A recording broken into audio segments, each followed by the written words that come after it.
ఇప్పుడే జీ5 app download చేయండి. చూడండి మీ ఫేవరెట్ టీవీ షోస్ ఎప్పుడైనా ఎక్కడైనా. మాతో కలిసి కూర్చుని భోజనం చేయాలంటే ఒక అర్హత ఉండాలి. అది నీకు లేదు, ఈ జన్మకి రాదు.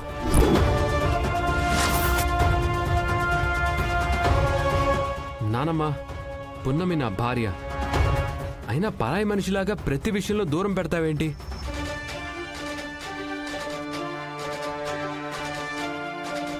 పరాయి మనిషిలా ఏంట్రా? అది పరాయిదే.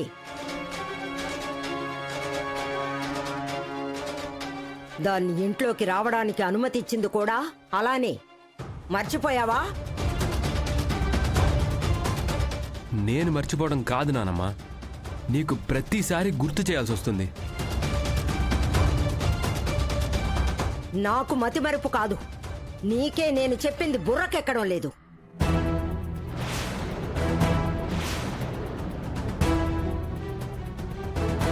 అది నీ భార్య అని నేను ఎప్పటికీ ఒప్పుకోను. ఈ ఇంటి మనిషిగా అస్సలు చూడను. లేదు, ఈ నాన్నమ్మ మాట లెక్క చేయను అంటావా?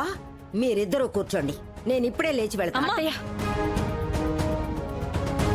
అమ్మా, నువ్వు లేస్తే మేం మాత్రం ఎందుకు కూర్చోవడం? మేం కూడా లేస్తాం.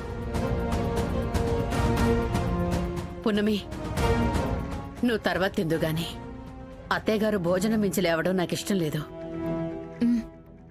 మీరు తినండి అత్తయ్య.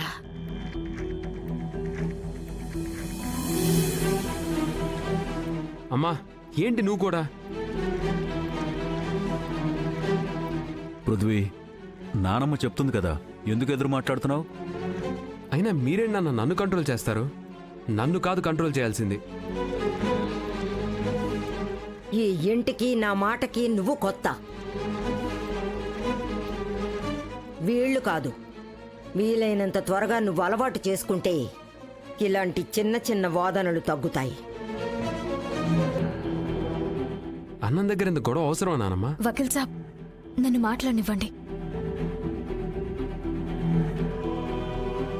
అందరూ నన్ను క్షమించండి. నాకే ఇంట్లో పద్ధతులు తెలియక ఇలా ప్రవర్తిస్తున్నాను.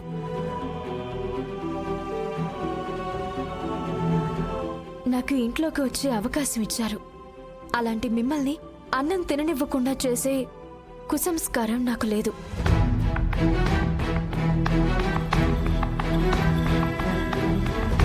నన్ను ఈ ఇంటి కోడలుగా ఒప్పుకోకపోవడానికి మీ కారణాలు మీకుండొచ్చు. మీ మీద గౌరవంతో మీరు ఏమన్నా మౌనంగా తల దించుకుంటానే తప్ప దేనిని ప్రశ్నించను.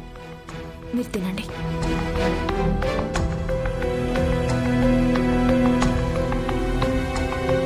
సరే పున్నమి, నువ్వు తినకపోతే నేను కూడా తిన్నా.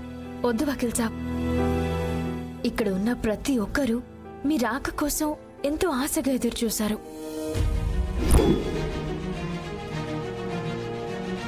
ఈ ఇంట్లో మీరు గడిపే ప్రతి క్షణం వాళ్ళకి ఒక తీయటి జ్ఞాపకం లాంటిది. మీరందరి నవ్వులు చూసి నేను సంతోషంగా ఉండగలను, కానీ నా వల్ల మీ సంతోషం దూరమైతే ఎప్పటికీ తట్టుకోలేను.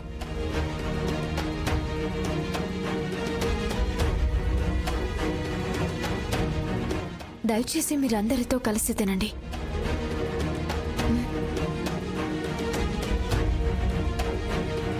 జీ5 యాప్ డౌన్లోడ్ చేసి అన్ని ఎపిసోడ్స్ పూర్తి ఉచితంగా చూడండి.